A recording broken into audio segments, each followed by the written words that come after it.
Okay, the next part of our topic is rounding off. The next part of our topic is rounding off. Next part of our topic is rounding off.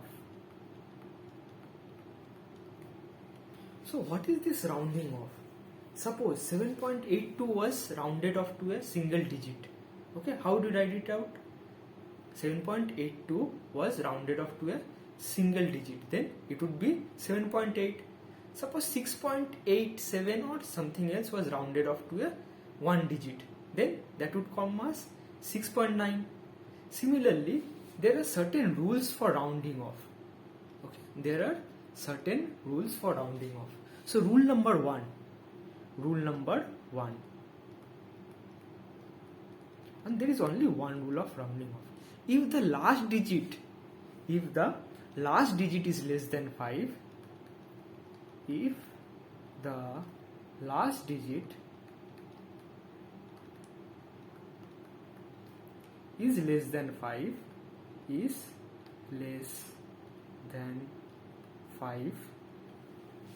then the preceding digit is left alone. Then the preceding digit is left alone. Then the preceding means the digit before it.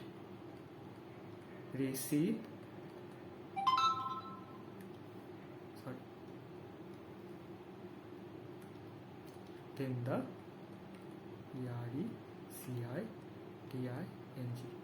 preceding digit is left unaltered or unchanged. Okay, that means 7.52. Okay, sorry, 7.42. This last digit, that is 2, was lesser than 5. So 7.42 can be rounded as 7.4. Okay, or else if the last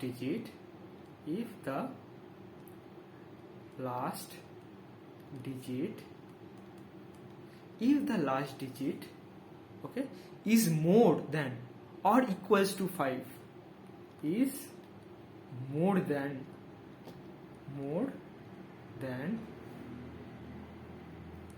or equals to 5 or equals to 5, then the preceding digit, then the digit before it is added by 1. Then the preceding digit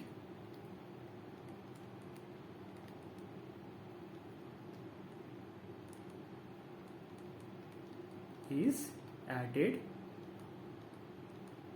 by plus 1.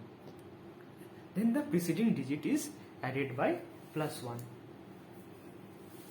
Okay, so let's take a few examples to better understand what is this rule about. For example, suppose I take a number. The number is 7.82.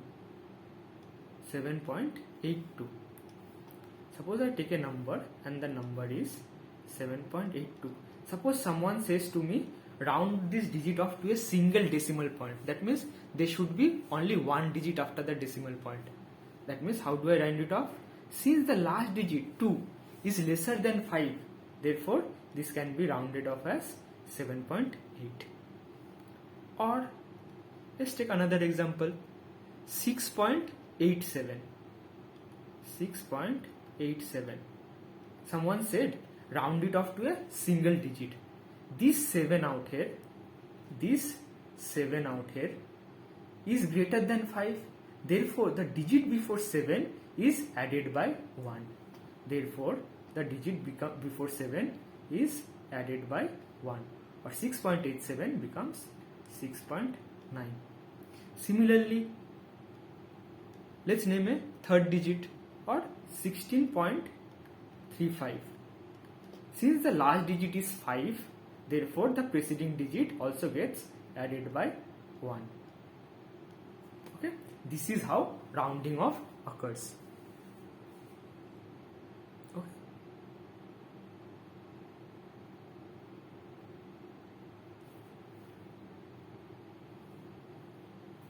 Achha.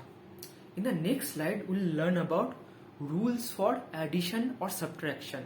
You already know addition or subtraction, but why do we need to know these rules? These rules are because when multiple numbers are added of different significant numbers, that means different decimal points, or suppose 9.9999 was added to 0.99. So at what point should we terminate the answer? Okay, at what point should we terminate the answer? So let us write down a rule for addition or subtraction. Rules for addition or subtraction.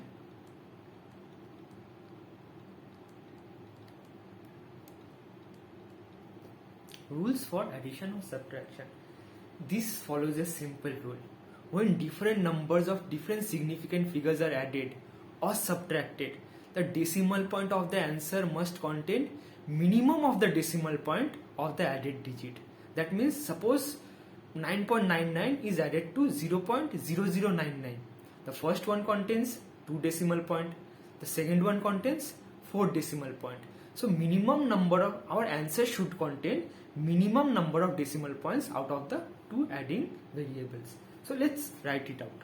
Okay, when different numbers of different significant figures, when different numbers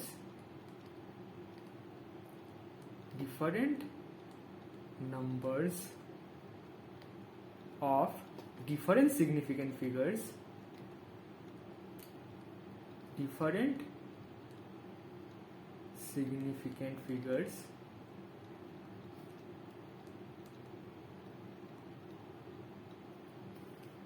are added or subtracted,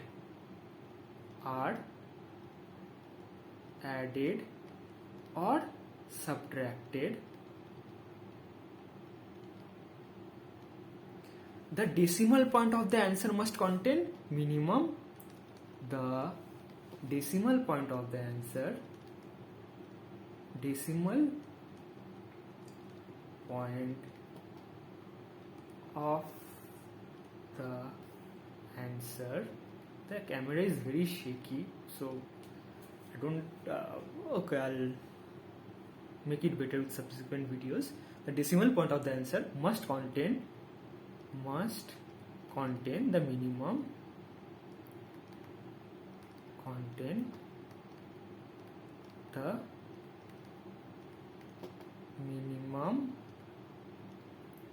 of decimal points of the added digits. Minimum of decimal point of the added digits.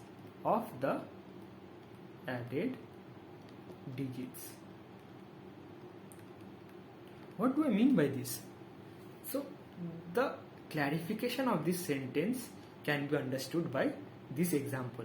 Suppose 9.99 is added to 0.0099. Okay, now see this. The first number has 2 decimal points, or 2 numbers after decimal points, and the second number has 4 numbers after decimal points. 2 significant figures but 4 numbers.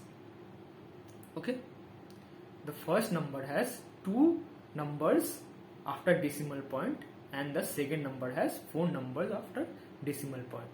This law or rule for addition or subtraction just tells us that the answer of this addition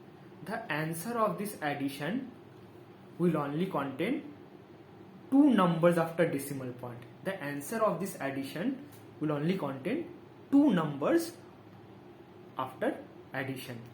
So if we subtract this or addition or subtraction, okay, the answer must contain only two numbers after addition or subtraction. Suppose we subtract this 9.99 from 0.0099. Our answer comes out to be 9.9801. 9.9801. Okay, this contains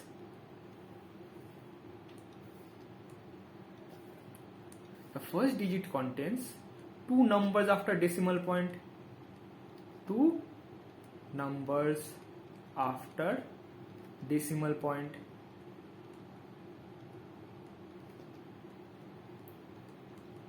and the second number contains four numbers after decimal point. The second number contains four numbers after decimal point. Four numbers after decimal point.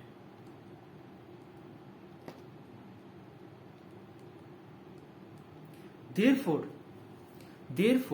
our answer must be rounded off to minimum of this or this. So minimum of 4 and 2 is 2. So our answer must be rounded off to 2 digits. That means our answer, this answer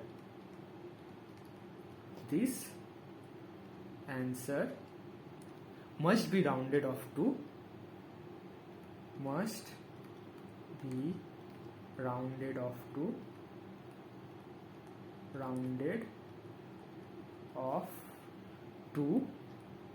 two decimal points, to 2 decimal points. Okay, what is equals to 9.98. Okay, now let's do a question. Okay,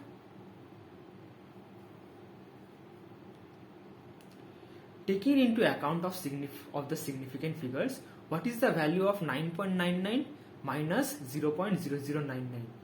This contains 2 digits after decimal point, and this contains 4 digits after decimal point. Therefore, our answer must contain 2 digits after decimal point. Therefore, my answer should be in maximum of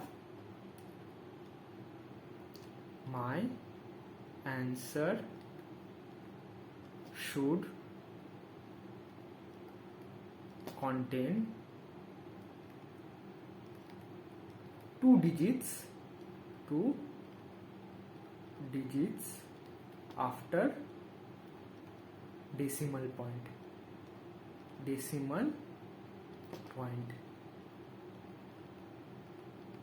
That means our correct option is, I did this question just before, little bit before, minus 0.0099 or 9.801 rounded off to 2 digits. That means the last digit is 0, which is lesser than 5, so 9.98 remains 9.98. So this option number A is our correct answer. Okay, now we'll proceed to the third part of this error analysis called order of magnitude. Okay, order of magnitude.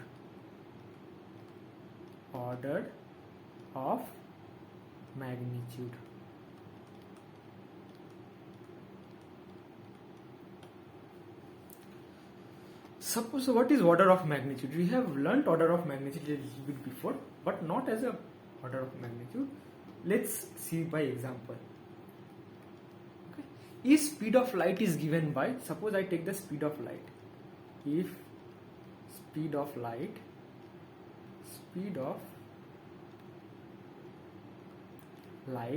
is given by 300,000,000 meter per second. This is a fairly large number, and this requires a lot of space to write. Okay, so suppose someone wants to write this in a shorter form. Okay, how will he write it? This can also be written as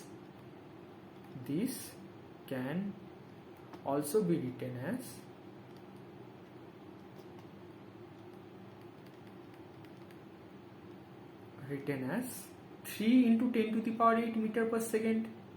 3 into 10 to the power 8 meter per second. Okay. So to express large, very large number or very small numbers, we use the order of magnitude of 10. Okay. This chapter is basically about using the order of magnitude of 10. So to express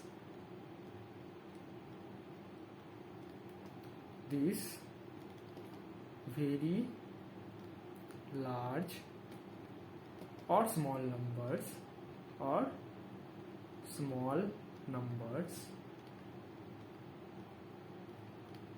we use orders of magnitude of 10. Orders of magnitude of 10.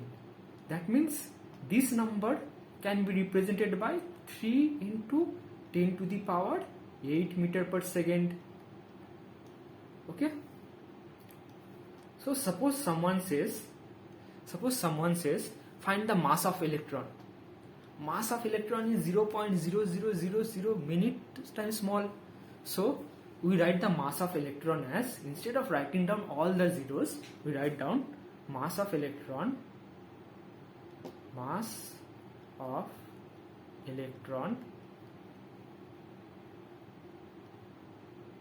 is given by 9.1 into 10 to the power minus 31 kg. 10 to the power minus 31 means 9.1 divided by 10 to the power 31. So this is a very small number. So these numbers are expressed in terms of 10. Okay. Now, the first one was error in measurement. The second one was error in rounding off. The third one is error is in formula or error in measurement. Errors in formulas.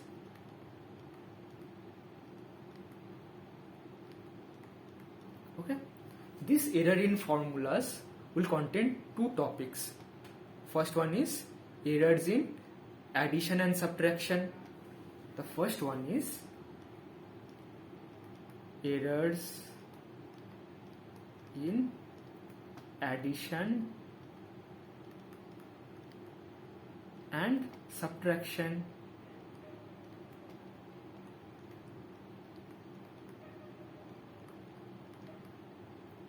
The second one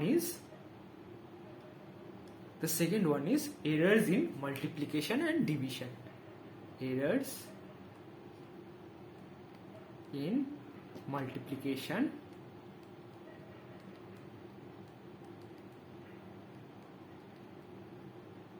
and division.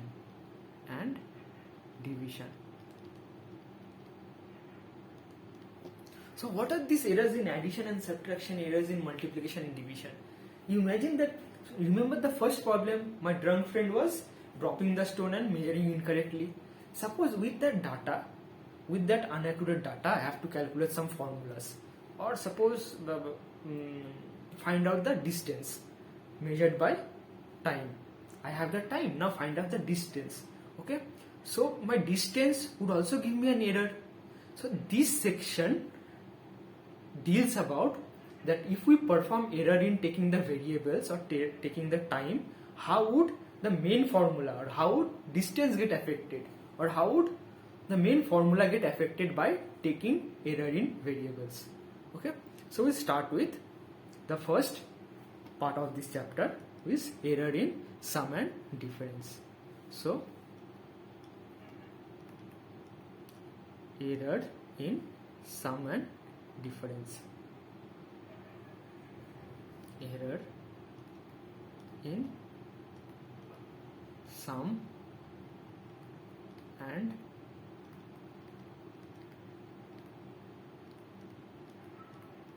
difference. Error in sum and difference. Suppose I have a formula. Absolute pressure is equals to atmospheric pressure and plus gauge pressure. Now my same stupid drunk friend, he took the wrong reading and I have to calculate the absolute pressure. Suppose a formula is given by suppose a formula is given by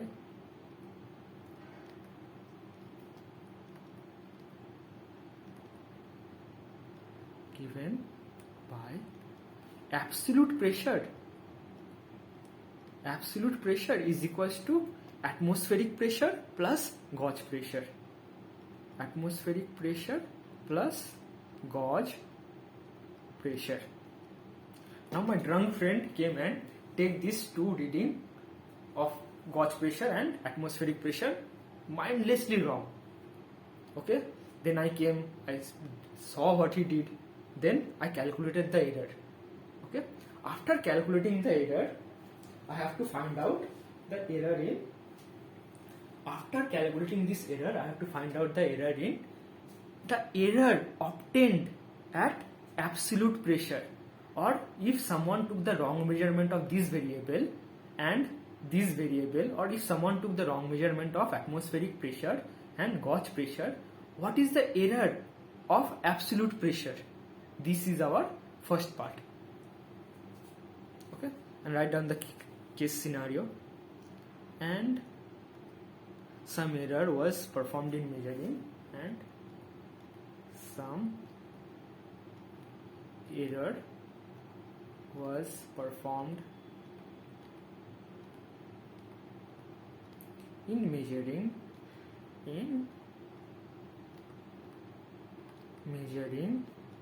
some error was performed in measuring atmospheric pressure and gauge pressure. Okay, suppose let those error be P ATM. Have you studied about absolute error? Let the absolute error of atmospheric pressure be delta P ATM and absolute error of gauge pressure be delta P gauge. Okay, if absolute error in atmospheric pressure is delta P ATM and absolute error of gauge pressure is delta P gauge, what is the absolute error of absolute pressure? What is the error of absolute pressure? So the error obtained, therefore the error obtained for absolute pressure would be plus minus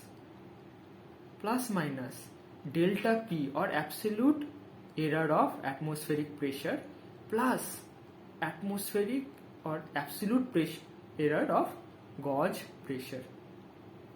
Absolute error of gauge pressure.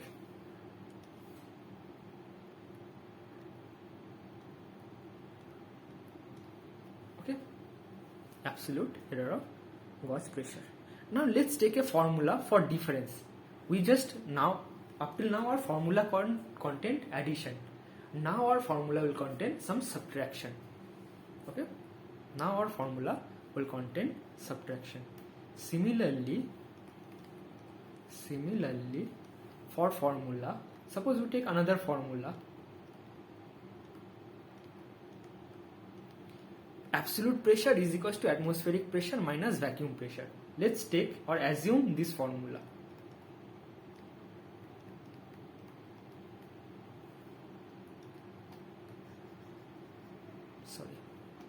Absolute pressure is equals to atmospheric pressure minus vacuum pressure. Sir, where are these formulas from? These formulas are from fluid mechanics. We'll learn it later. But now we are concerned about error measurement. Okay. So error in PABS, or absolute pressure, error in pressure P absolute would be equals to plus minus delta P ATM plus delta P ATM plus delta P vacuum. See, even though this formula contain minus, in finding of error, while finding error, we'll use plus, not minus. Okay? So make a note.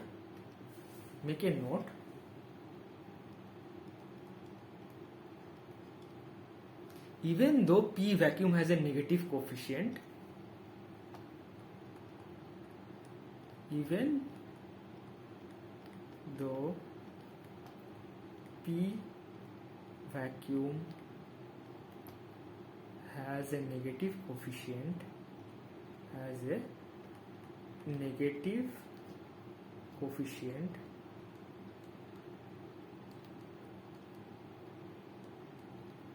even though P vacuum has a negative coefficient, while calculating error of absolute pressure,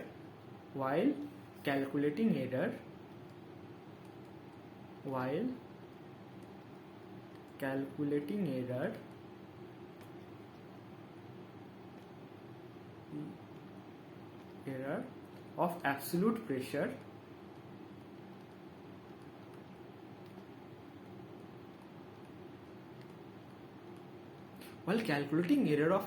pressure, we add all the error irrespective of coefficient. That means irrespective of minus or plus, we add everything. Okay? We add all the errors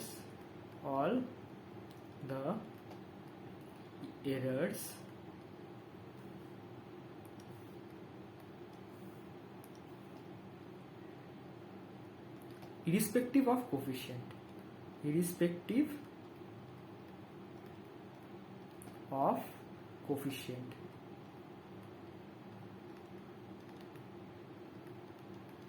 We add all the errors irrespective of coefficient. Okay. Now let's take part 2 of this chapter, errors in multiplication and division. Up till now we have learnt errors in addition and subtraction. So in the next slide we'll learn about errors in multiplication and division. In the next slide we'll be learning about errors in multiplication and division. Errors in multiplication and division. Okay. Now let's understand this formula. Let's understand this concept by an example. Suppose a formula is given.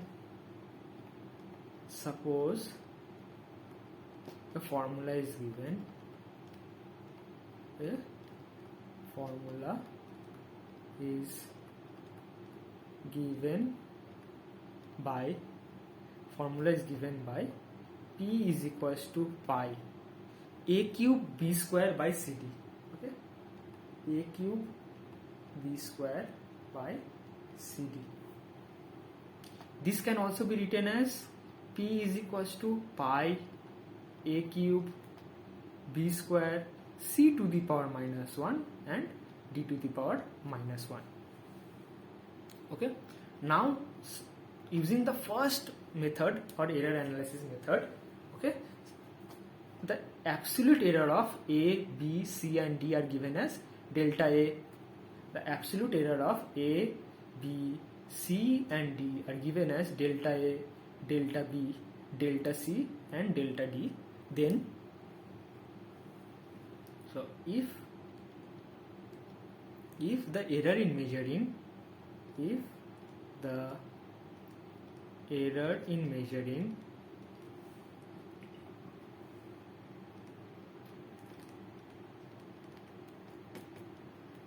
a, b, c and d are delta a. Delta a is the absolute error in measuring the variable a.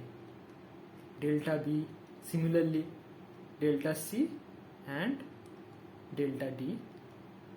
The formula for errors, the error of delta p would be given by the relation the error of delta p would be given by the relation would be given by the relation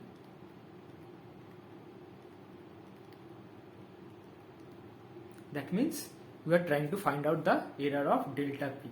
So the relation would be delta p by p is equals to pi. Pi is a constant, so we can always ignore a constant.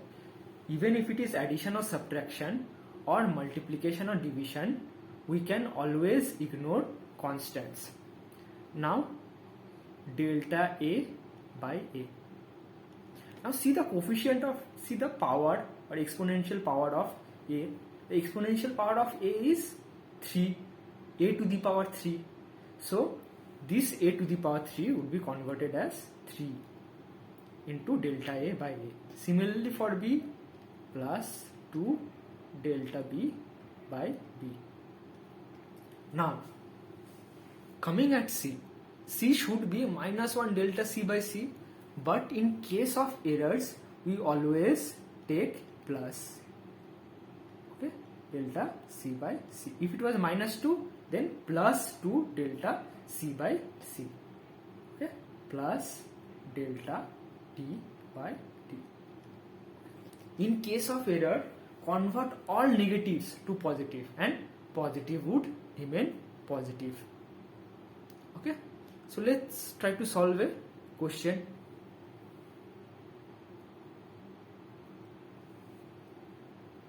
Let's try to solve a question.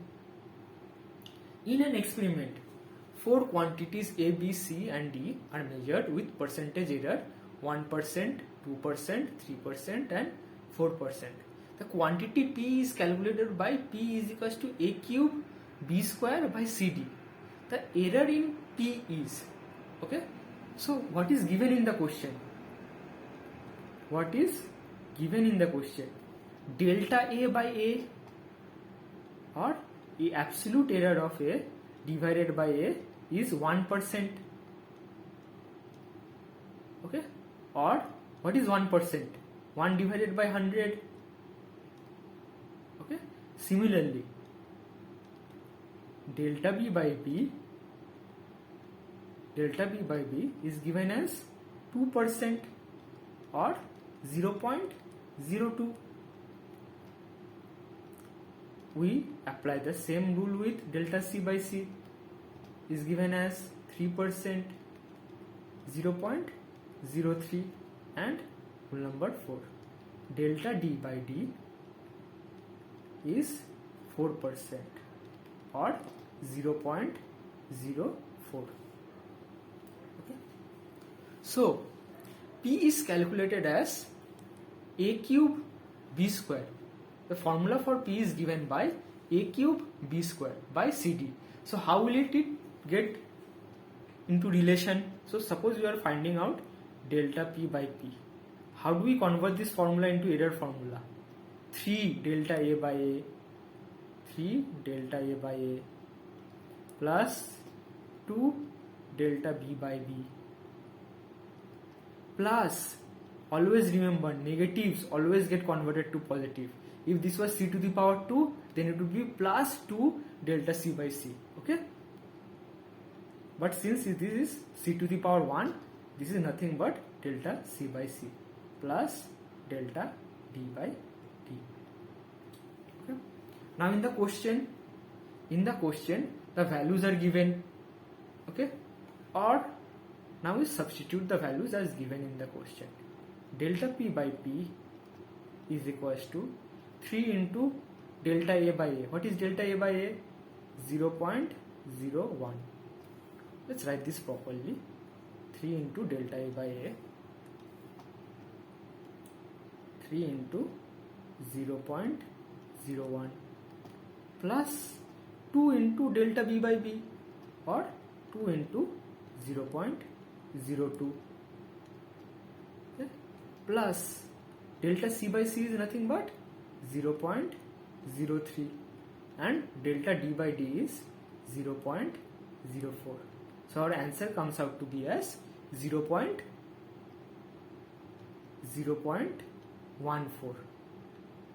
Okay. Now converting this term converting 0.14 to percent, we get, how do we convert this decimal point into percent? To convert anything into percent, we have to multiply it by 100. Okay, so converting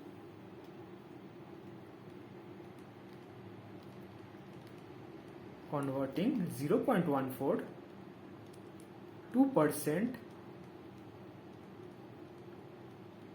we get 0.14 into 100, or is equals to 14%. So our correct option is option number A. Okay.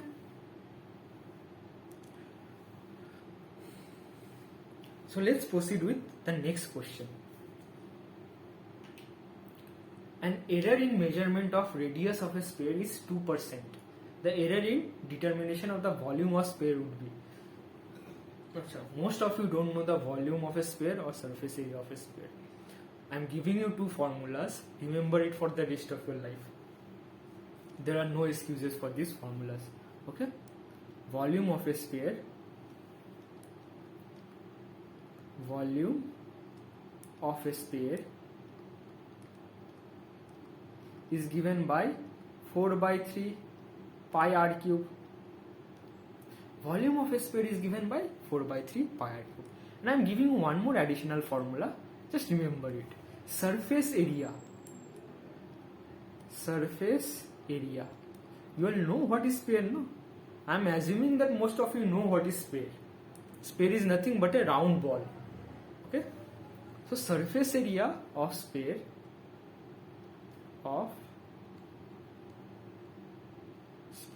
is given by 4 pi r square. Surface area is the area of the surface. That means if I take a paper foil and wrap around that ball, the area of the paper foil is called surface area of the sphere. Okay. So given. So using the first formula, we have to find out the error in volume. So see the first formula. Volume is given by 4 by 3 pi r cube. Now this 4 by 3 pi is a constant and we always ignore constant. So our formula comes out to be as delta volume by volume is equals to, we ignore the constant and r is raised to the power 3. So 3 delta r by r. This was our formula. So in the question, delta r by r is given as 2%. So in the question, delta r by r is given as 2%. So how do we convert 2 into decimal points? 2% into decimal point. 2 divided by 100 or 0.02. Okay. So delta r by r is given as 0.02. Therefore, delta volume by volume would be given as 3 into 0.02 or is equals to 0.06. Okay. Now to convert this 0.06 to percent, you have to multiply it by 100. Therefore, in percent, this 0.06 would go through into 100 is equals to 6%. Therefore, our correct option is option number B. Okay. So we'll go through one more questions. Okay. We'll go through one more question. The density of a cube is measured in its mass and length of its sides. The density of a cube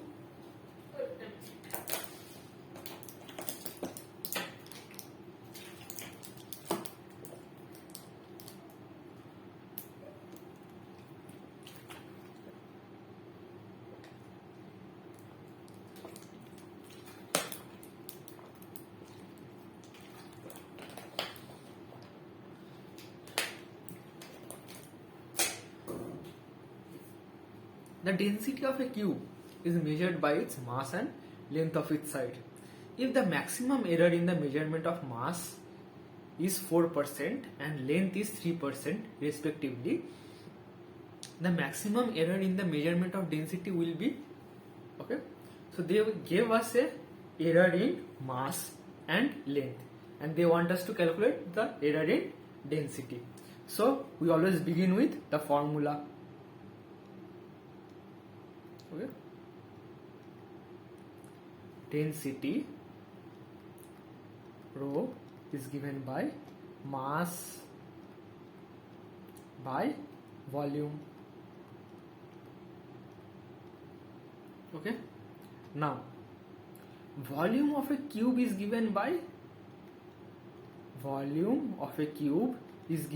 side cube, or if there is a cube, okay, the volume of a cube is given by the length of one side to the power cube, or length to the power cube.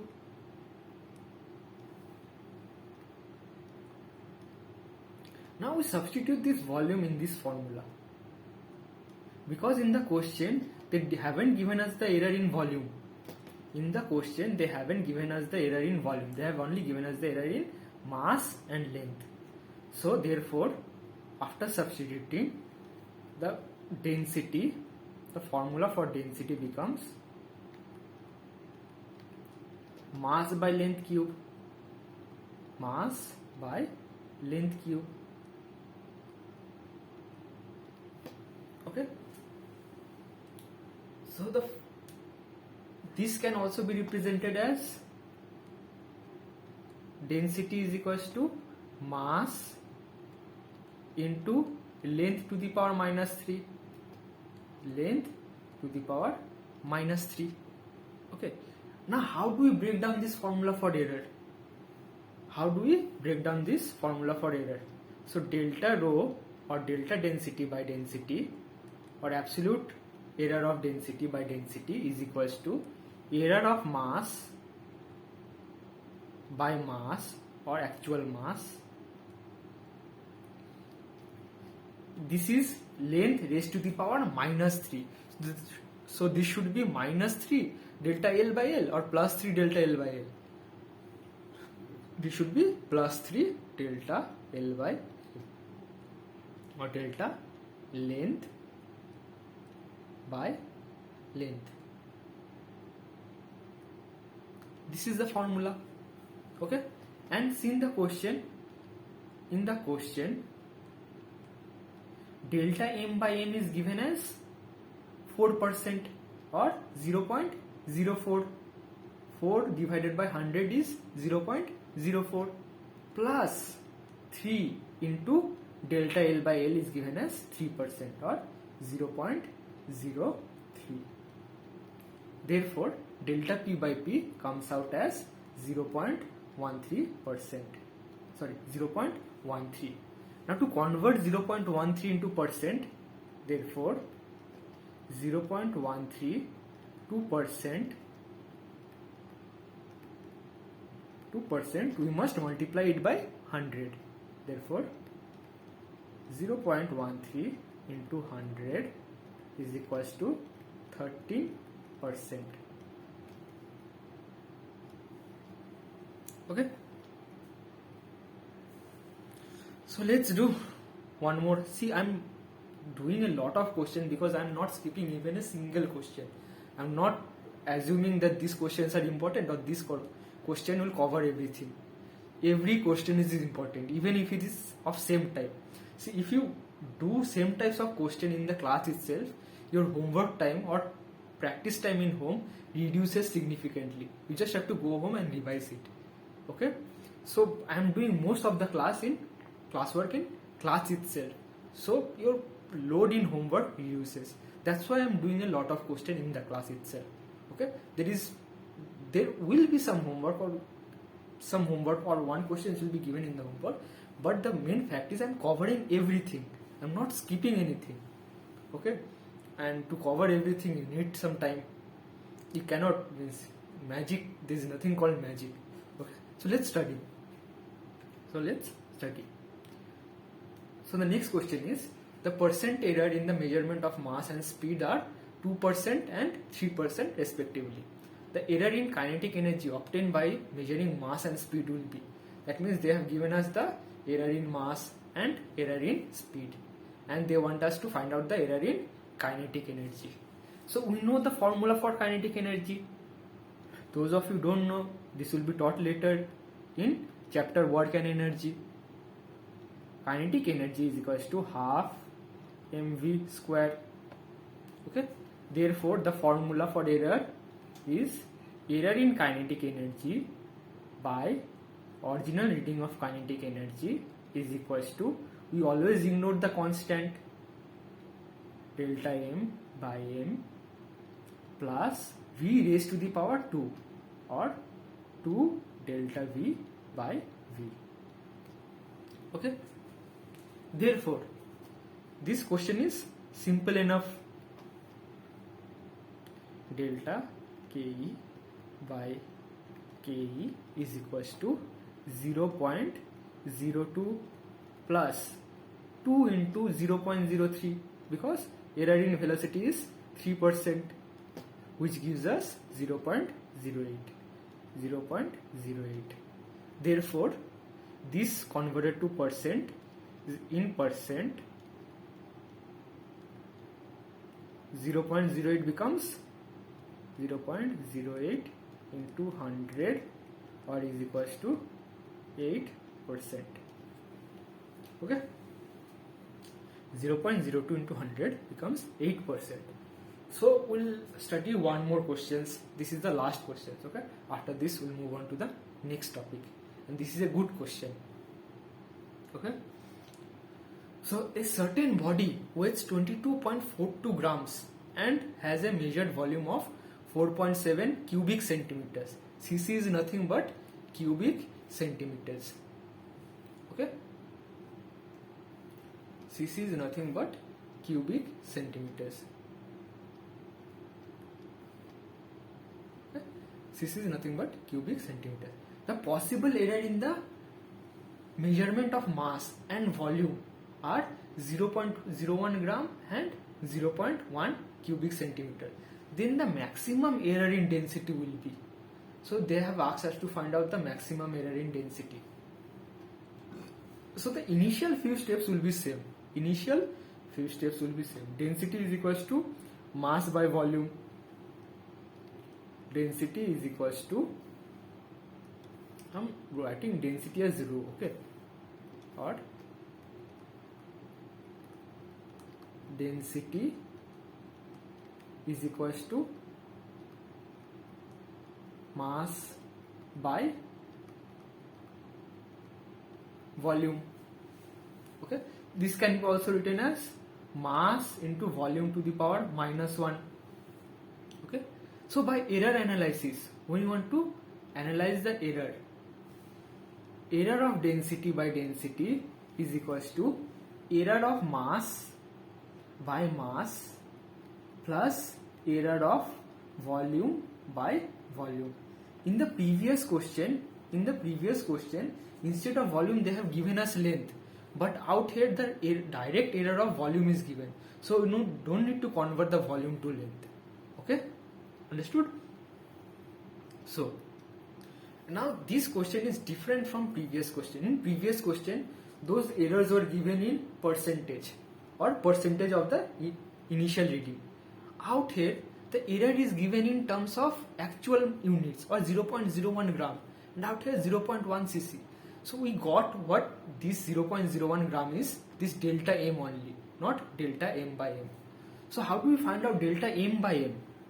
Delta m by m is nothing but this 0.01 gram divided by this 22.42 gram is delta m by m.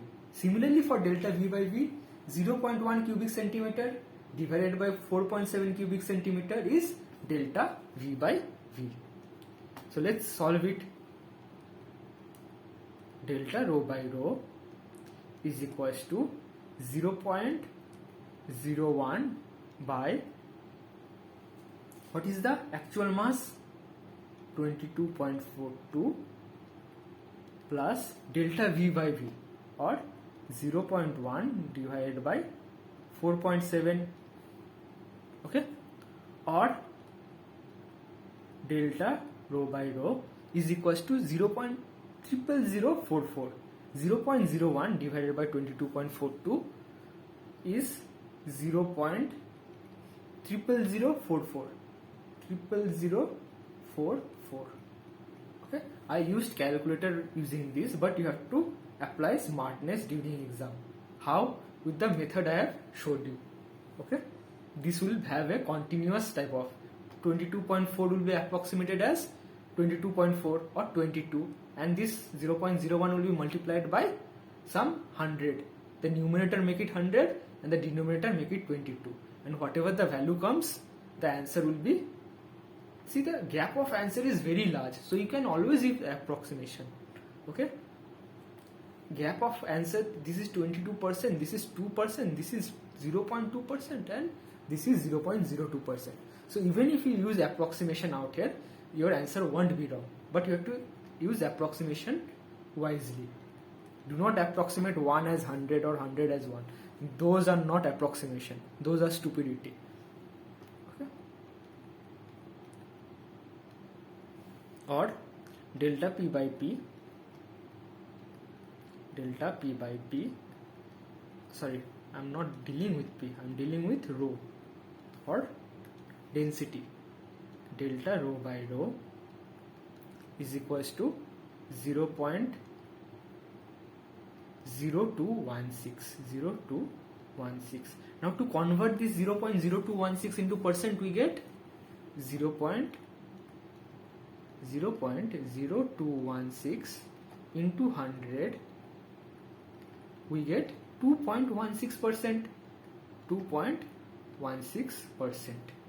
Or which is the closest answer to this? The closest answer is option number B. Okay.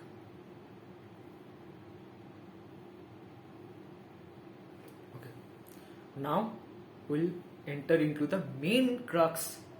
We'll enter into the main topic of this chapter. Or the chapter is named after this topic only: fundamental units and derived units.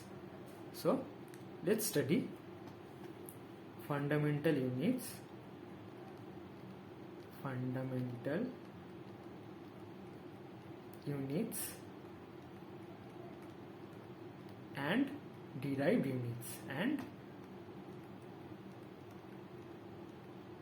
derived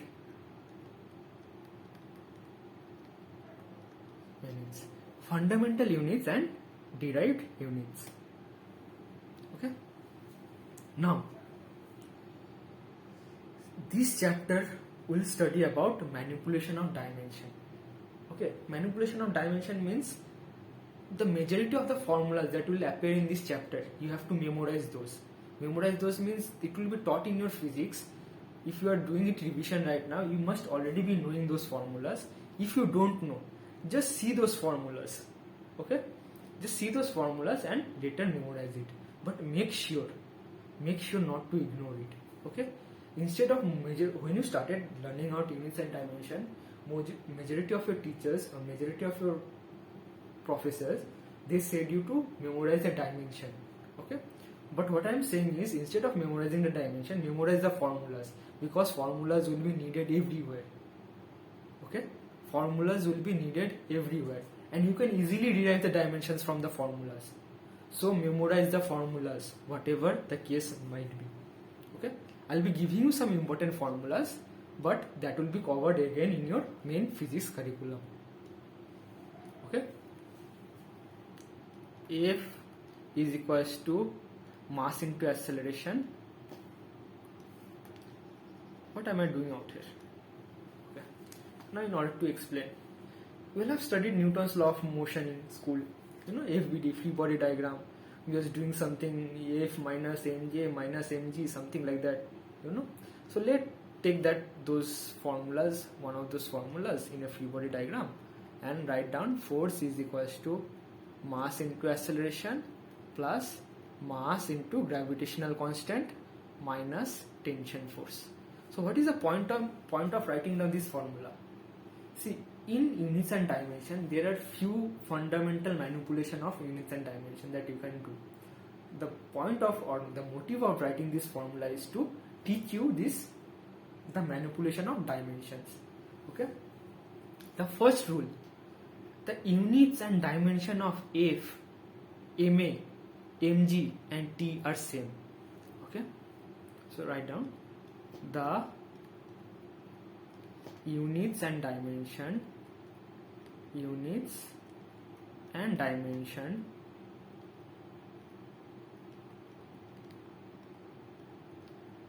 of F, MA, mg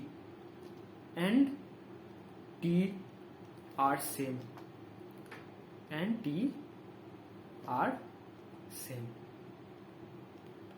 okay.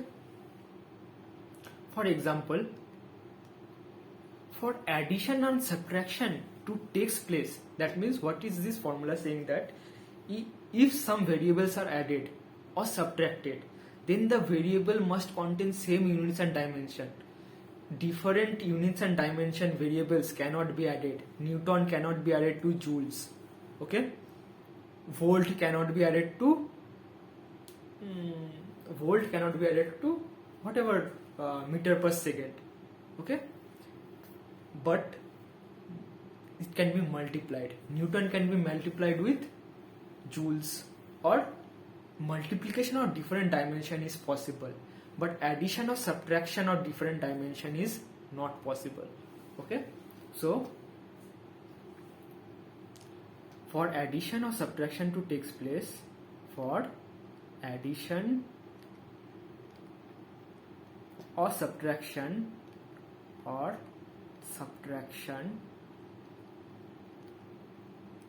to take place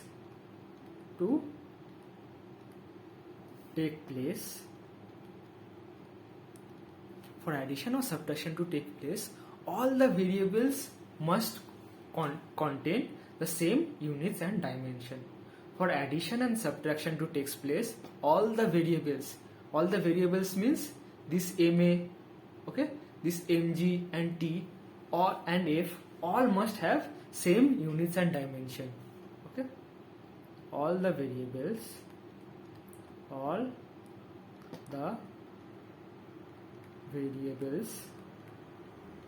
must have same units and dimension. Same units and dimensions.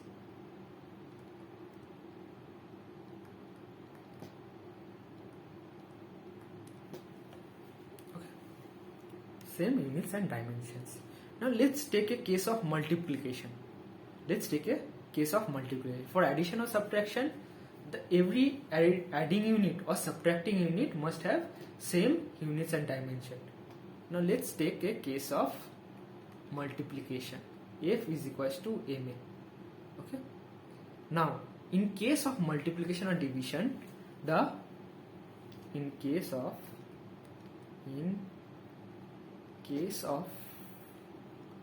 multiplication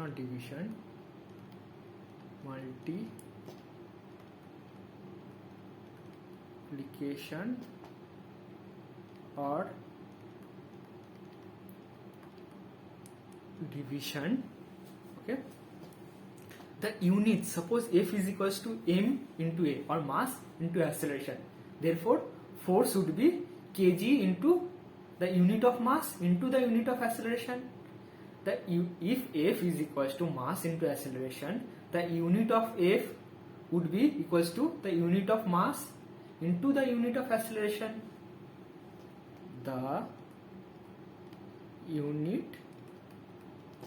of mass into acceleration would be the unit of force. What is the unit of mass? Unit of mass is kg. What is the unit of acceleration? Unit of acceleration is meter per second square, and the unit of force is Newton. Therefore Newton is equals to kg meter per second square. Okay. Therefore Newton is equals to, or the unit of mass Newton, unit of mass which is Newton, is equals to kg meter per second square. Meter per second square. Okay, so after this we'll be learning few questions, or we'll be trying to solve few questions. Okay, now we proceed with some questions. So look at a set of questions in the following slide. The unit of thermal conductivity is, okay, the value of Planck constant is, okay, this is a separate theory. In a particular system, the unit of length, mass, time are chosen as 10 centimeter, 10 gram, 0.1 centimeter, 0.1 second respectively. The unit of force in the system will be equivalent to, okay, the unit of permittivity of free space. So whenever they are asking for units or dimension, the trick in this type of question is to remember the formulas and derive back the dimension. Okay, remember the formulas and derive back the dimension. The trick in this type of question, this type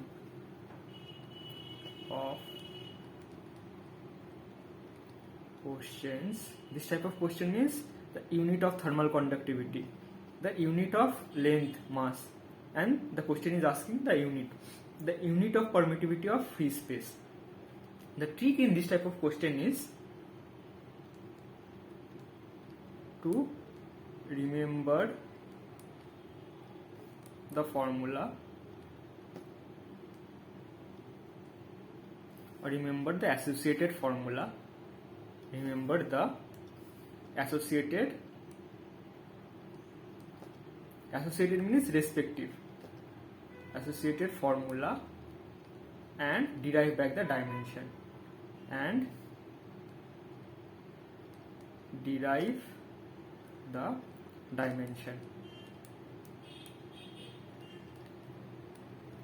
So when for the first time you read this chapter, units and dimension, your teachers most probably said you to memorize this formula. But now instead of memorizing the units or dimension, it's always advisable to memorize the formulas.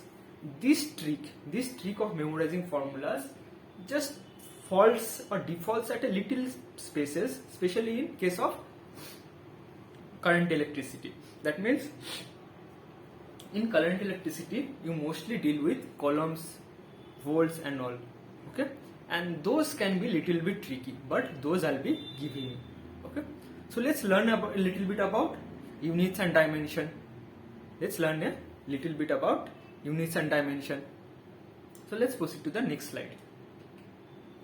See, on the first column of quantity, it is given length, mass, time, electric current, temperature, amount of substance and luminous intensity. Okay, this name of unit, what is the name of unit? This name of unit is Standard International Unit or SI unit. The SI unit of length is meter, SI unit of mass is kilogram, SI unit of time is second, okay, electric current ampere, temperature Kelvin. Remember, the SI unit of temperature is Kelvin, not degree Celsius. Okay, amount of substance is mole and luminous intensity is candela. And instead of writing meter or kilogram every time, so they have shortened the symbol of meter, kilogram, seconds. They are represented by M, kg, S, or electric current or ampere is given by A. The temperature, the SI unit of temperature Kelvin is given by K. Okay, mole is a short form of MOL and candela is represented by CD. There is one more table missing out here, one more column missing out here, the column of dimension. So what is the difference between this unit and dimension?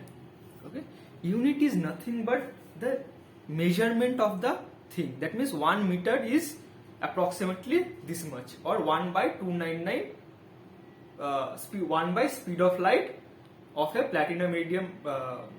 Firstly, the Standard International Unit was defined as a length of rod kept at Paris, okay, made of platinum iridium. Now it's defined by the distance traveled by light, okay, in 1 by speed of light seconds. So the measurement becomes little bit tricky, but if any question comes, okay, what is the unit definition of 1 meter? If you see any anything explaining 1 by speed of light, tick mark as the answer. Okay, the previous definition of meter was a length of rod was kept at Paris. Okay, a length of rod was kept at Paris. It was respectively 1 meter. So that was used worldwide for a reference of meter. Now what they do is they calculate the speed of light and they found out the distance of 1 meter.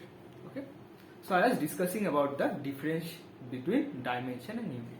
Dimension is nothing but this length written in short form. See, this meter is written in short form in forms of m, kilogram, kg. Similarly, length would be written as L.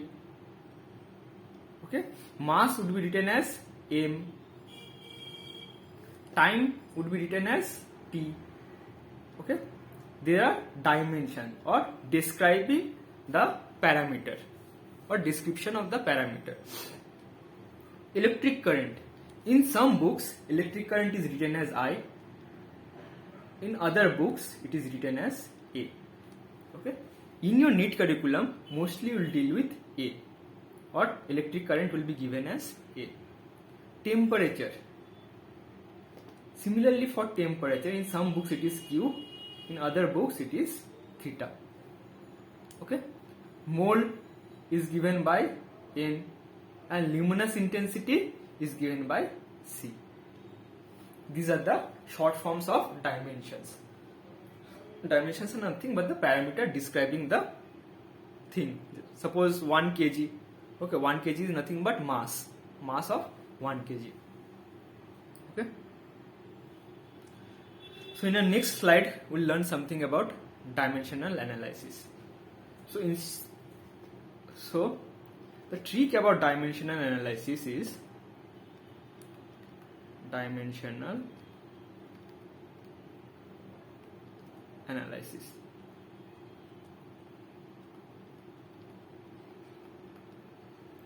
Dimensional analysis. Okay. The method you have to apply out here is same as remembering the formula and deriving back the dimensions. Okay. I'm repeating once again. Don't or refrain from mugging up the dimensions and units. Instead, memorize the formulas. Sir, what will it help?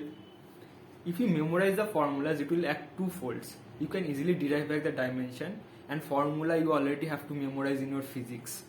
Okay, that's why I'm keep repeating again, or that's why I'm keeping repeating again. Okay, that you must learn the formulas instead of dimension. So let me write the trick. The method you have to apply out here. The method you have to apply out here is same as remembering the formula and deriving the dimension. Same as remembering the formula,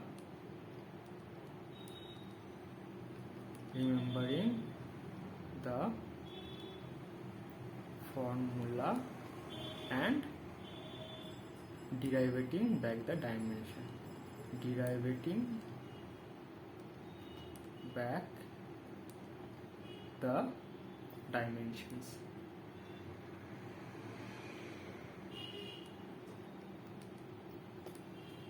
Okay.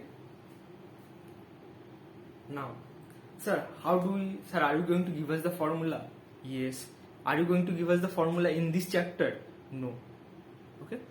As we discuss the chapter, we'll be learning about the formulas. But there are few basics formulas that I'm going to give you in this chapter that are very important, such as Ohm's law. Ohm's law you have already read as current is equals to, or volt is equals to current into resistance. But neither volt, neither the dimension of volt neither the dimension of resistance, and current is a fundamental dimensions. Okay, so look at this table you draw before. Look at this table you draw before.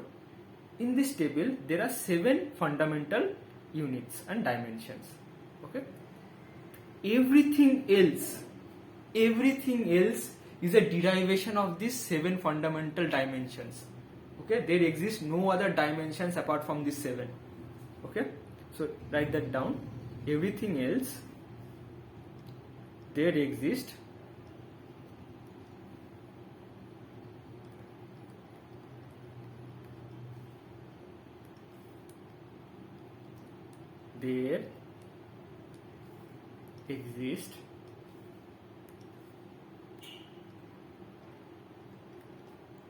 only 7 basic dimension. 7 basic dimension. What are those? Those are as shown in the previous table: length, mass, time, electric current, temperature, amount of substance, and luminous intensity. Okay, and everything else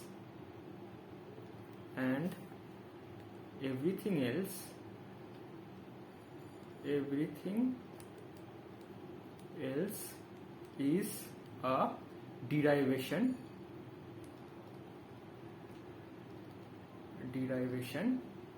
of these basic 7 dimensions.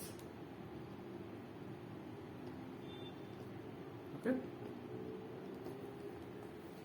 dimension. You understood what I was telling about volt, resistance? You always read about volt as V, resistance as ohm, but just now I said there exist only 7 basic dimension. So that's why I am giving you few of those formulas now, because when you will be studying the chapter, most of your teachers won't be focusing on the units and dimension of these formulas. Okay, so let's proceed to the few of the formulas that we'll be studying in this chapter. Okay,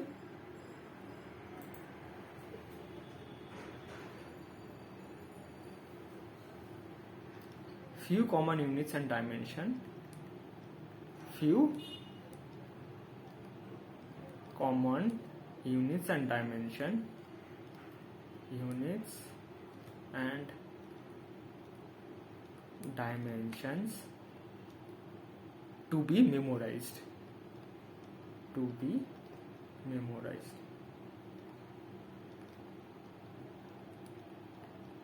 Okay, so there are approximately 12 units and dimension that I am giving you to memorize. Okay, for this chapter. This will come later again in physics. Okay, but for the ease of this chapter, I am giving you this. First one is velocity. Second one is acceleration.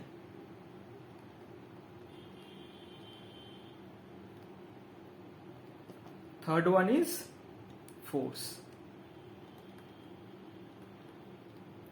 Fourth one is work or energy. Always remember, work and energy has the same unit and dimension. Work and energy has the same unit of dimension. Even though torque has the same unit and dimension of work and energy, but work and energy are conceptually very same. Okay, they are very almost same. Work and energy are conceptually same, even not exactly same, but they contain the same unit and dimension. Always remember that. Okay, we'll be learning about torque a little bit later, but we'll understand about torque, why torque has the same units and dimension as work and energy. Okay, power, number 5, power. Okay, number 6, see 1 to 5 are related. If you know the formula, and this formula will be taught again later in mechanics, you can easily derive this 5. Okay, point number 6 and 7 is from rotational mechanics. that means angular velocity and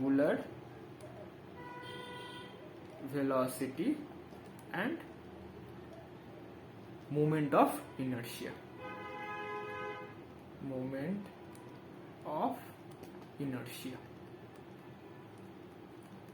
See, out here in rotational mechanics of 6 and 7, there is only one trick you have to learn, that is radiance has no dimension. Okay, I'll explain that thing what I just told later. But if you learn that trick, again these two can be solved easily by remembering the formulas. There is nothing else needed. Okay, now special attention is to be paid from 8. Okay, I'm writing down 5 units and dimensions that are very important. And while discussing this chapter, most of your teachers won't be discussing the units or dimension of this chapter. So these 5 formulas or these 5 things I'm writing, you have to memorize in this chapter itself. Okay, one is charge. You often know charge is Coulomb, but how is it related to the 7 fundamental dimension? Most of you don't know. Okay, so I'll be showing you those. Okay, charge, volt, then resistance. You also know that resistance is given by ohm, but what is its dimension or what is its unit in these 7 fundamental units? How it is related to these 7 fundamental units? Okay, I'll show you that. Resistance. 11 is capacitance.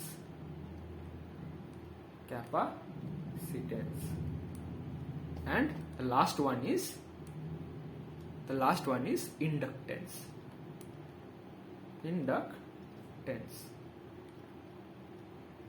Okay, the last one is inductance. So let's begin.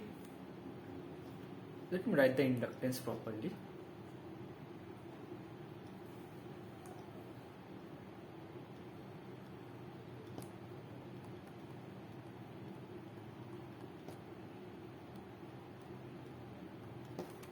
Okay, so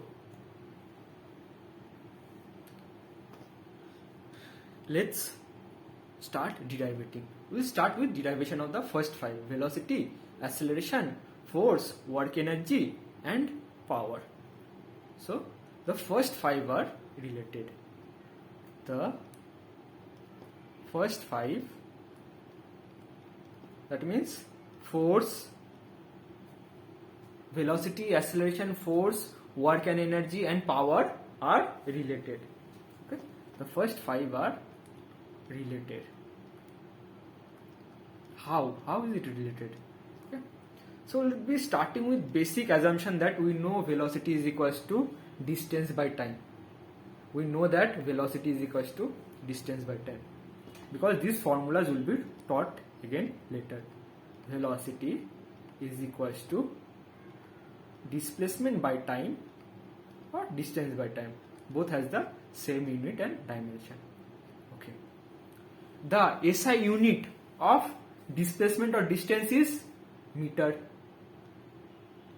The SI unit of time is second. This can also be written as meter second to the power minus 1. Okay, what is the dimension of meter? Meter is nothing but length, and second is nothing but 2 to the power minus 1. This is the dimension. This is the dimension. Okay, and this is the unit. Okay, so we'll start with second number, which is acceleration.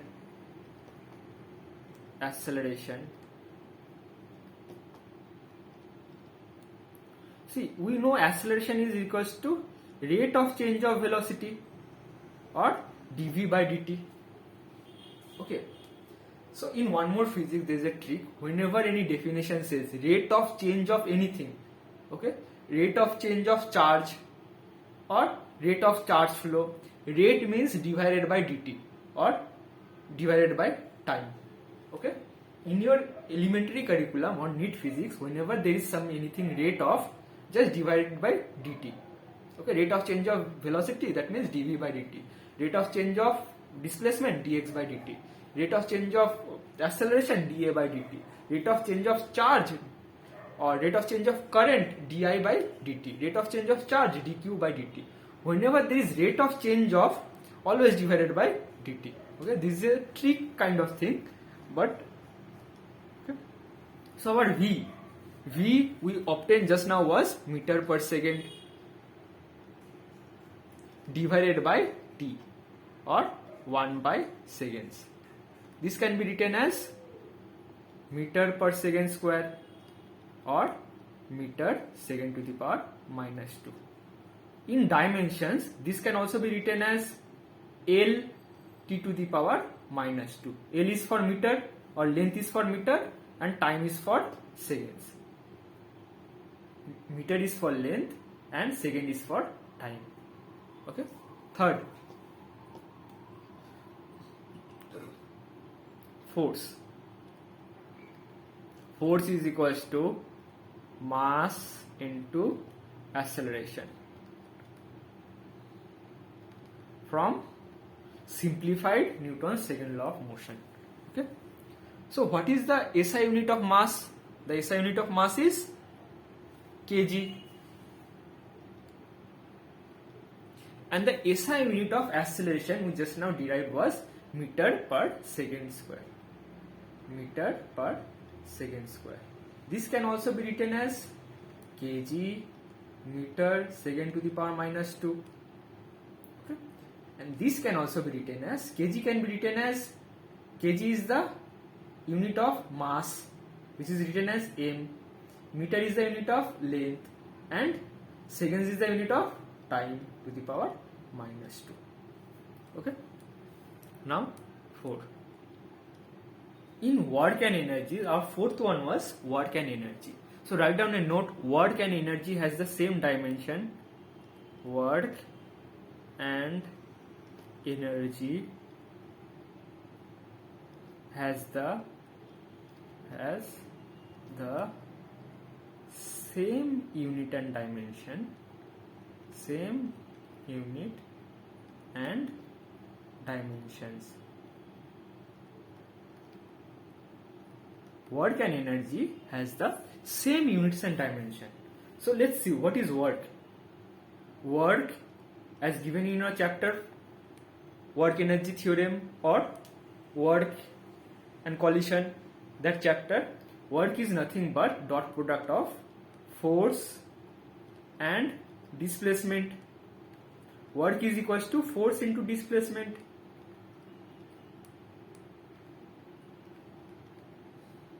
Or work is equals to what is the SI unit of force? Kg meter per second square. The SI unit of force is kg meter per second square. And the SI unit of displacement is nothing but meter. That gives us kg meter square per second square. This can also be written as, kg is the dimension of mass, L square t minus 2, because this can be written as kg m square seconds minus 2. Okay. Now 5. Fifth one was power.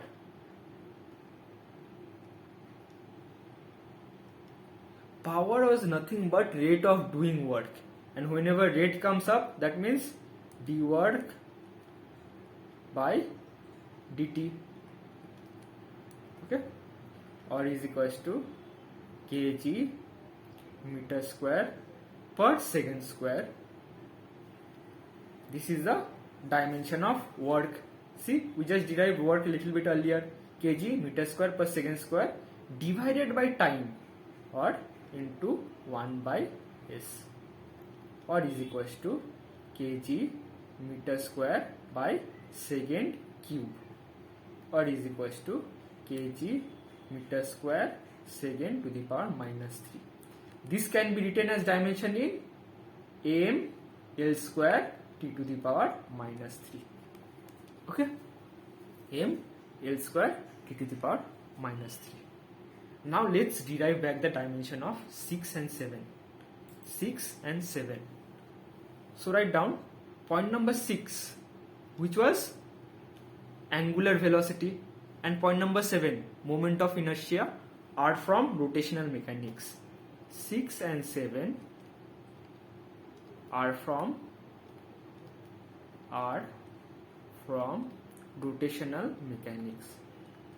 Rotational mechanics.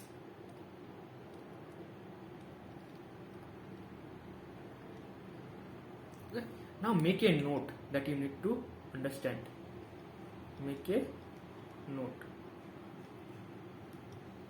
Have you heard of the term radians that we derive in the first topic in this chapter itself? The interesting thing about the radian is that it has no dimensions. That means it is dimensionless. Suppose take a dimension of 1 by time or 1 by second. 1 by second has the same dimension as radians by second. Okay? So write it down.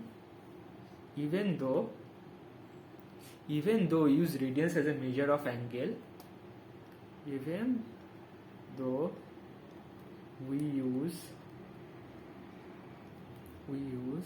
radians as a measure of angle,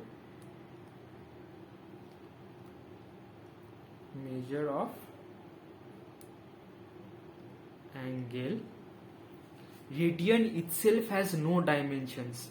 Okay, radian itself has no dimensions.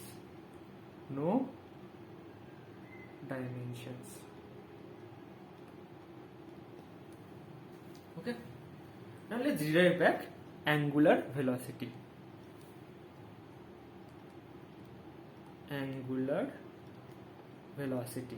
This formula will be taught in rotational motion. What is angular velocity? Rate of change of angular displacement, or d theta by dt. This is not temperature, okay? D theta is radians, or is equals to radians per second.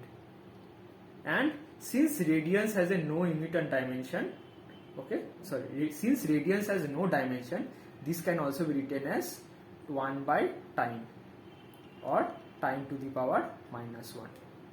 Okay. Point number 7, moment of inertia. Moment of inertia. Moment of inertia.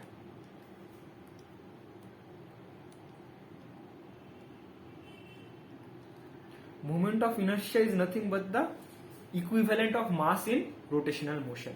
So it is given by the formula mass into radius square.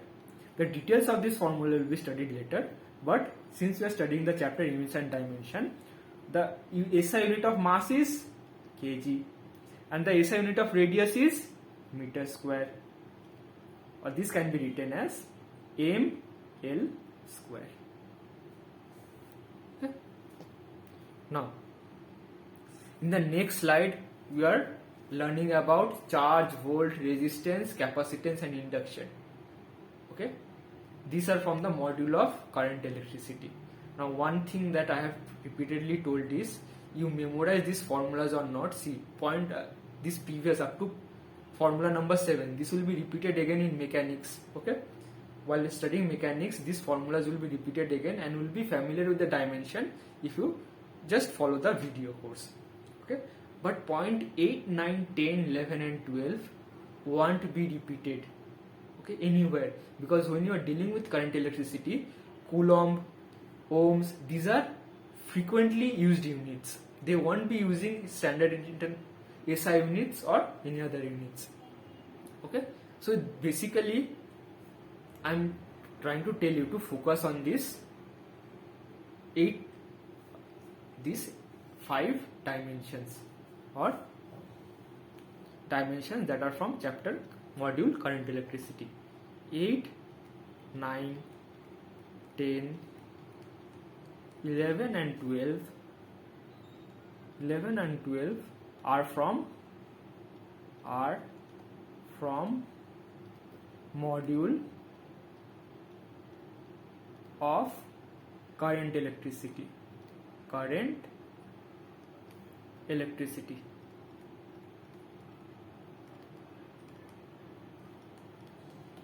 Okay, see, 8 charge. First we are starting with charge is known as, or will be studied by, Coulomb. They won't be showing you the SI unit of thing. Now charge is often remembered by, so in order to solve unit and dimension you have to remember the formula and derive back the dimension. So we know a formula that connects charge with fundamental units and dimension. We know that current is a fundamental unit. Okay, current is nothing but the rate of flow of charge, and the fundamental unit of time is seconds, or current is equals to dq or coulomb by seconds.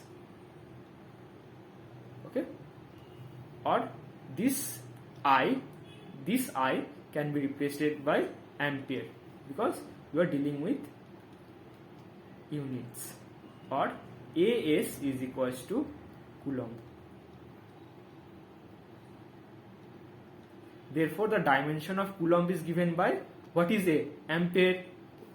Ampere is given by A in some books and I in other books, and second is given by time. Okay, so AT is the dimension of charge. Okay, remember this. I'm repeatedly telling you, this won't be repeated in your current electricity module, because most of the time coulombs is a pretty standard unit and it does the job.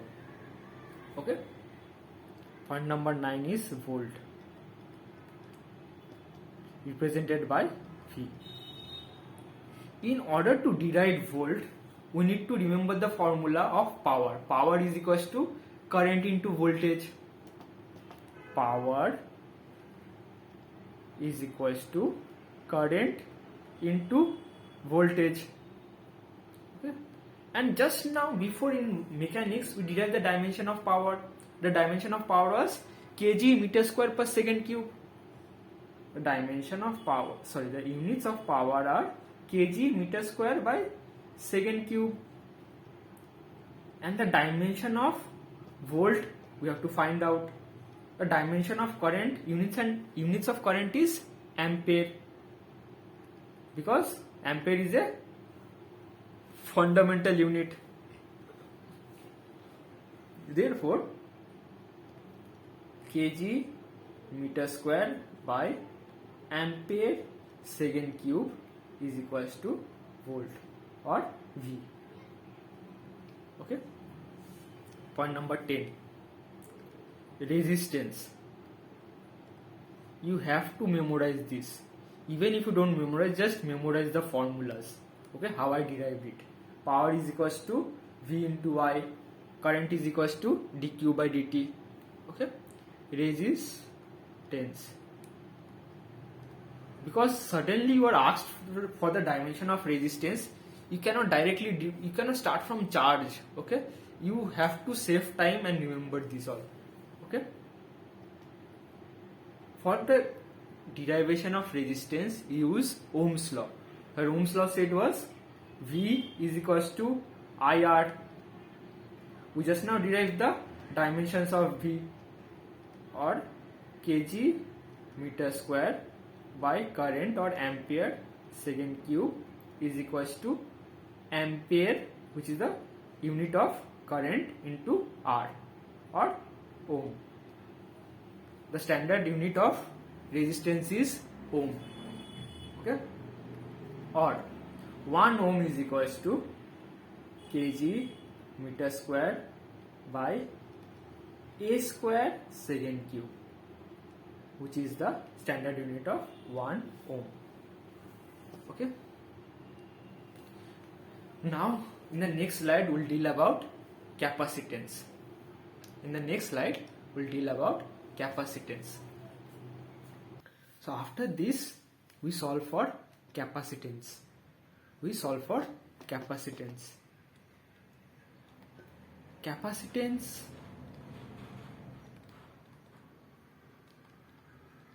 Capacitance C. So the main formula we need to remember for capacitance is Q or charge is equals to CV, or Q, which is Coulomb, is equals to capacitance into volt. Q is given by Coulomb and the unit and dimension of Coulomb is, let's see, what is the unit of charge? The unit of charge is current into seconds, or current into seconds. The SI unit of capacitor is farad. Okay? Into volt. The unit of volt is, as derived earlier, the unit of volt as derived earlier becomes kg meter square by current into seconds cube. Kg meter square by current into second cube, or into kg meter square by current into seconds cube. Now if you multiply or take everything to the left hand side, the equation becomes Coulomb is equals to into AS cube by kg per meter square is equals to farad,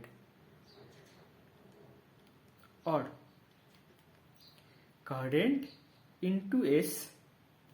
Let's combine it. A square S to the power 4, or current square time to the power 4 by kg meter square is equals to 1 unit of farad.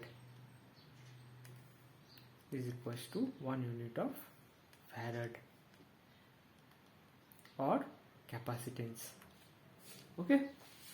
Similarly, so let's draw out the dimensions. A dimension would be kg, or m to the power minus 1, l to the power minus 2, t to the power minus 4, and t to the power plus 4 and a to the power 2 is equals to farad. Okay. And 12 is inductance.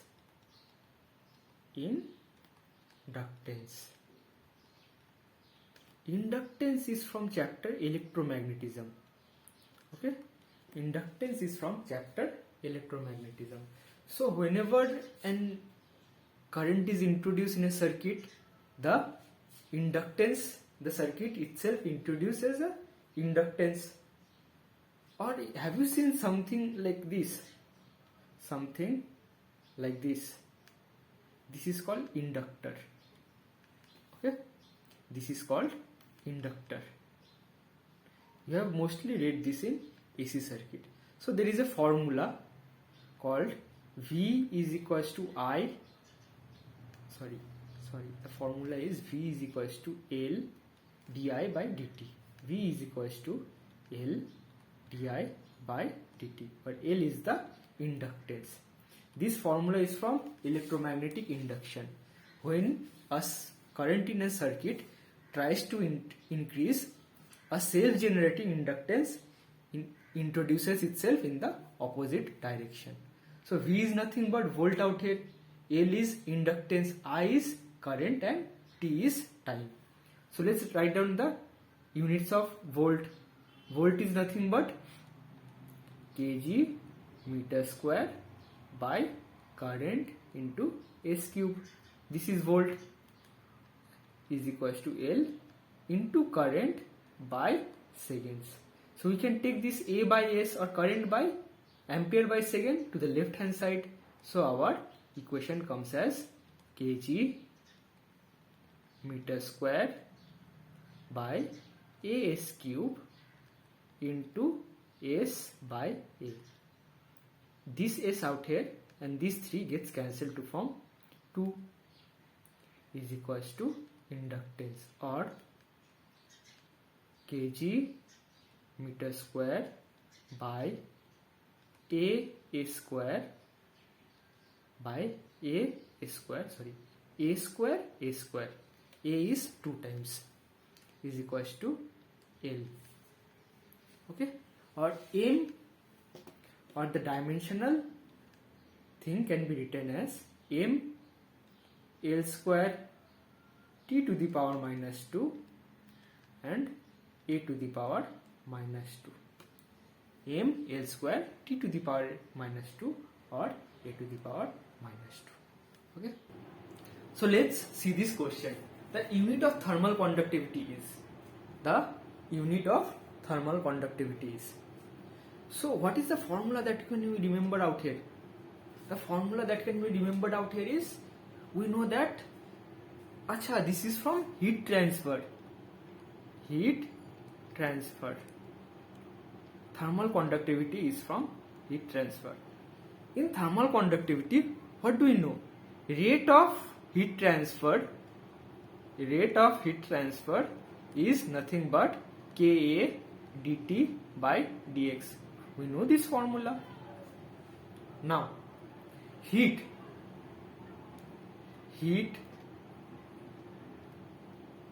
has the same unit as work and energy. Has the same unit and dimension as work and energy. Heat, work and energy are like siblings. Okay, they are similar in concept. With a little bit of difference, with a little bit of personality difference, and their distance relatives are, the distance relative of work and energy are torque. Okay, although they contain the same units and dimension as work and energy, they are not that much related as heat, work and energy. Okay, they are siblings, you can say. Okay, heat, work, energy are siblings. Not only they have same units and dimension, but they are also similar. Now this A stands for area, which is given by meter square. T stands for temperature, that is given by Kelvin, and X stands for the width, that is given by meter. Now dq by dt or heat by time is equals to work by time is equals to energy by time. Now what was dq by dt or rate of doing work or work by time? The unit of work by time was power. What is the SI unit of power? Watt. Okay, this will be taught in work energy theorem, but for now just remember watt is nothing but the SI unit of power. So we learned that watt is equals to thermal conductivity into meter square into Kelvin by meter. So this meter and this square gets cancelled. Okay, or thermal conductivity is equals to watt by Kelvin into meter. Or let's not write this as K, let's write this as Kelvin, or Kelvin into meter. So our correct option is watt per Kelvin per meter. Okay, our correct option is option number C. Let's look at the next question. In the next question, the unit of permittivity of free space is Now there are two things you need to remember. This is permittivity of free space given by Coulomb's law. Permittivity of free space.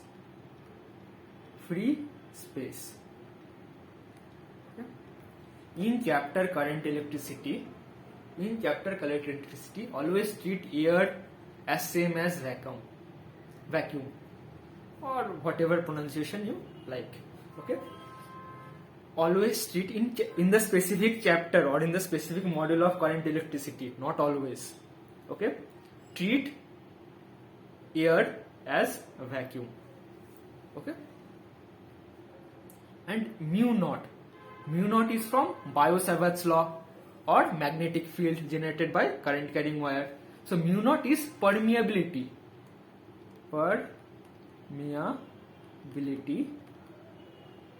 of free space,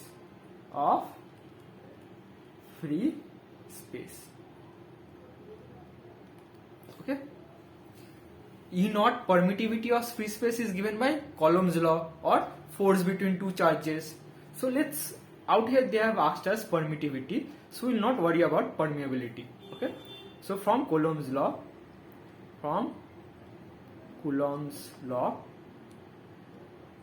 permittivity or force is equals to 1 by 4 pi epsilon naught Q1 Q2.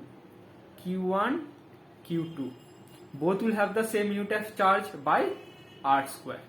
Okay, now what is the SI unit of force? Newton. Okay, Newton, and the option there is some Newton, so write down Newton. 1 by 4 pi, since this 4 pi is a constant, we can ignore it. Okay, because constant has no units and dimension. Constants such as pi, okay, E is 2.71 something, okay, root 2, they have no units or dimension. Okay, we can always ignore the constant. Q1 and Q2 is Coulomb square or Coulomb square, and r square is meter square. Now they asked us to find the value of E naught or permittivity of free space. E naught is equals to Coulomb square by Newton into meter square. Okay, we took the E naught to the left hand side and brought N to the right hand side. So let's see which is the correct option. Coulomb square by Newton meter square. So option number C. Okay, option number C.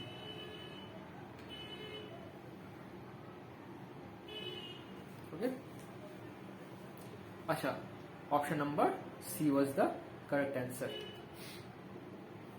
So the thing I made this another slide was to make a note. Always make a note that no constant number has any units or dimension.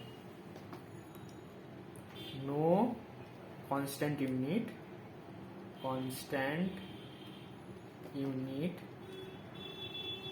has any units or dimension.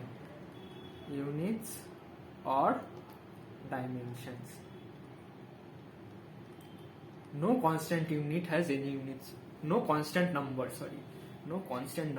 I'm getting mad, because of you all. No constant number has any units or dimension. For example, pi is 22 by 7. It has no units or dimension.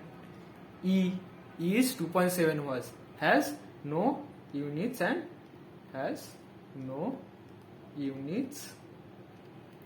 dimension.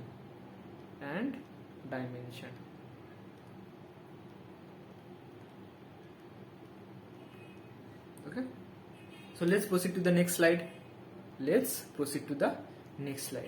Now in the next slide, see, suppose I told you to remember the formula 8 to 10, charge, coulomb, volt. These are the formulas I told you to remember, no? And there are few constants that I also want you to remember. I know you will have a lot of cognitive load, but these are minimum things that you have to remember. These are being asked again. See, the concept of NEET is for elimination. Okay, they're not there to give you marks. The exam is not designed to give you marks. The exam is designed to eliminate students. Okay, so the minimum things that I'm giving you, you have to memorize them. There is no other way. Okay, few important constants to remember. Few important constants to remember.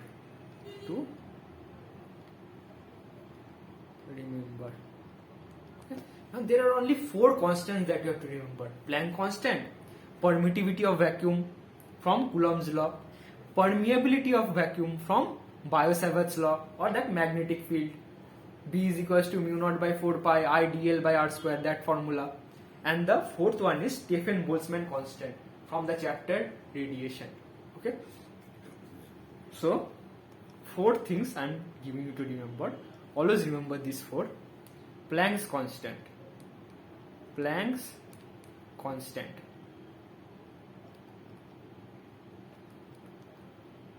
From energy.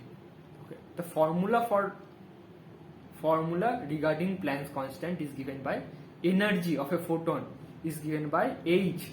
C is the speed of light, by lambda. Or Planck's constant is given by 6.62 into 10 to the power minus 34.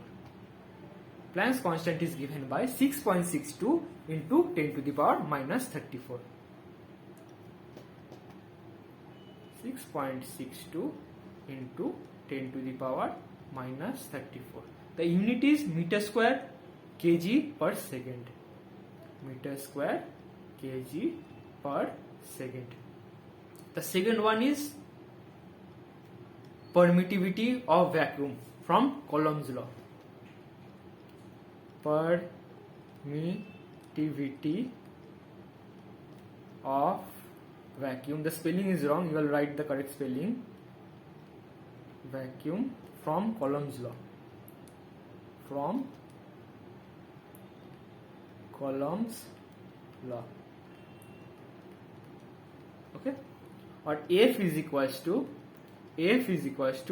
1 by 4 pi epsilon naught Q1 Q2 by R square. This is the associated formula. And the value of epsilon naught is given by 8.85 into 10 to the power minus 14 into 10 to the power minus 14. Okay.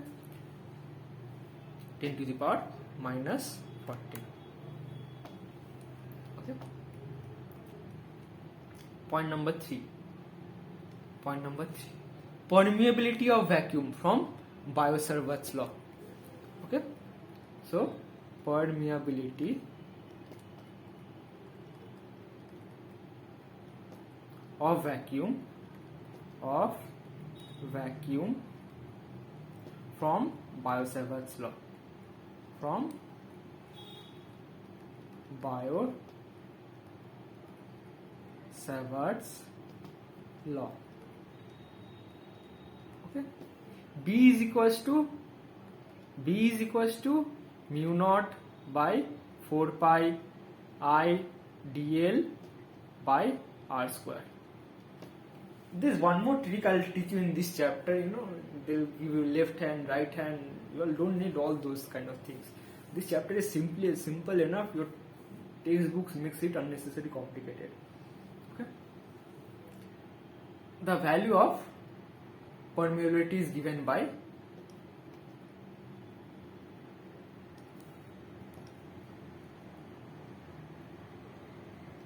mu naught is equals to 4 pi into 10 to the power minus 7 into 10 to the power minus 7. 10 to the power minus 7. And number fourth is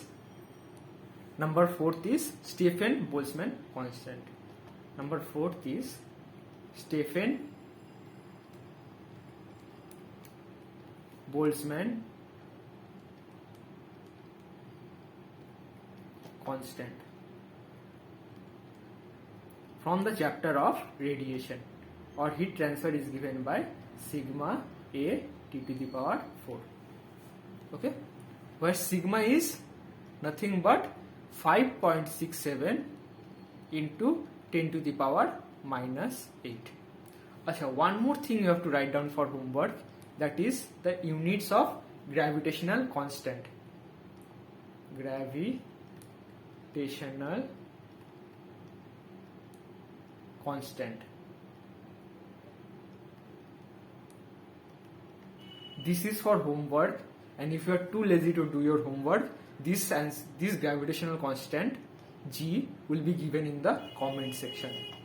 The force due to two masses separated by distance are given by G m1 m2 by r square. These are the 5 things you have to learn. Okay, the value of G will be given in the comment section if you are too lazy to do your homework, but I suggest you learn it because it is given in HCV, it is given in